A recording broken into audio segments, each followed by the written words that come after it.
सात संगत जी प्यार से कहना। धन अहंकार जी।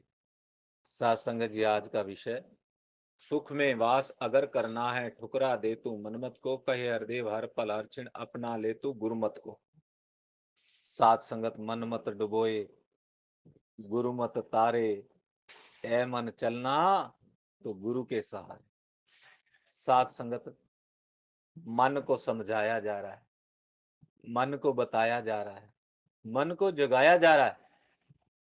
संत सात संगत जगाने का काम करते हैं, क्योंकि मन इस संसार की वासनाओं के अंदर इतना संलिप्त हो जाता है कि सात्संगत उसको सच दिखाई नहीं देता, उसको सच सुनाई नहीं देता, और वो इस झूठ को ही सच मान लेता है, जिसके बारे में सात्संगत महादेव जी कह रहे, उमा कहूं में अनुभव अपना, सत्य हरि नाम जगत सब सपना। जगत की वासनाएं दलदल में डालने वाली हैं, 84 में डालने वाली हैं, झूठ है ये सब। सात संगत लेकिन जो इस बात को मान लेते हैं, जो गुरु मत, जो गुरु की शरण में आ जाते हैं, वरना तो सत्संगत आज कितनी योनियों के अंदर भटक रहे हैं। वो 84 लाख योनियों के अंदर, संसार को उसका कोई तरीका पता नहीं है। मन में जिज्ञासा तो है कि कोई ऐसा काम कर ले, यात्राएं कर रहा है, कितनी कठिन साधनाएं कर रहा है, कैसी अपनी मनमत के अकॉर्डिंग भक्ति कर रहा है, लेकिन सत्संगत प्राप्ति नहीं हो रही, क्योंकि जीवन में सतगुरु नहीं।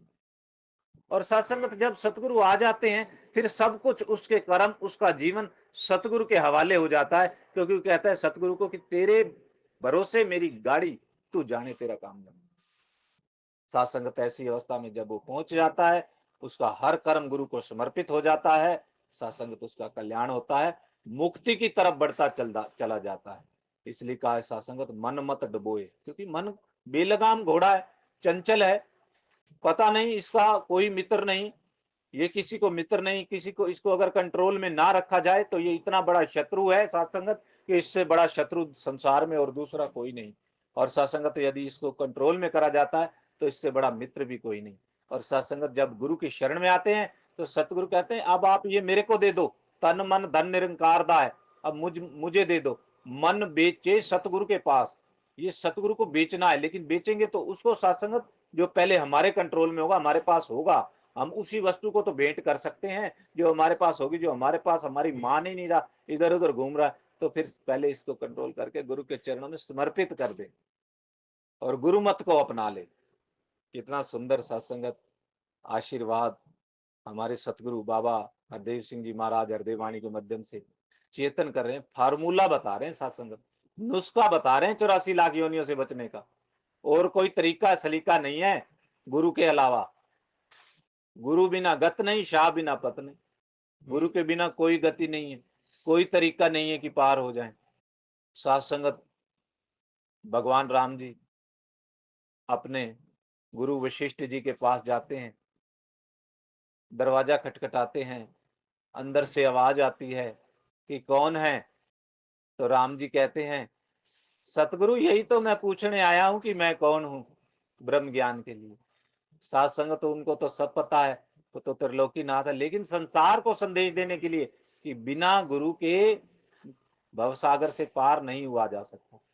गुरु बिन भवनिधि तरहु न कोई, कि गुरु के बिना भवसागर से पार, अगर भवसागर से पार होना है, 84 लाख योनियों से बचना है, तो गुरु के शरण में जाना होगा और शीश नवा के अरदास करनी होगी, सच्चे पातशाह मैं आपकी शरण में आ गया हूं, मुझे ब्रह्म ज्ञान दे दो। बाबा बुल्ले शाह जी, इनके गुरु जो है सत्संगत माली थे, और वो खेत में वो पौधे लगा रहे थे, वहां जाकर के उन्होंने ब्रह्म ज्ञान के लिए प्रार्थना करी कि सच्चे पातशाह मुझे ब्रह्म ज्ञान चाहिए। तो उन्होंने वहां पर उनको समझाया कि बुलिया रबदा की पाना, इधरों पुटना तो इधरों लाना। तो सात संगत जब गुरु में आए, उससे पहले बुल्ले शाह जी कितने साल उल्टे लटके, और फिर वो बताते हैं कि ये दो नैना ना खाइयो, मुझे पिया मिलन की आस, ऐसी अवस्था, कितने साल लटक के, कैसी कठिन परिस्थितियां, लेकिन नहीं कुछ मिला, क्योंकि जीवन में सतगुरु नहीं थे।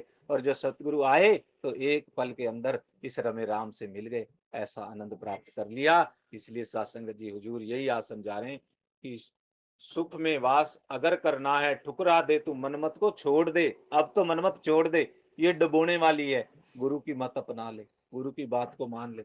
आज सतगुरु माता सुदीक्षा सुंदर हरदेव जी महाराज कह रहे हैं कि संगत में आओ, मन करके आओ, वचनों को सुनो, जीवन में अपनाओ, तभी कल्याण होगा, और कोई रास्ता नहीं है।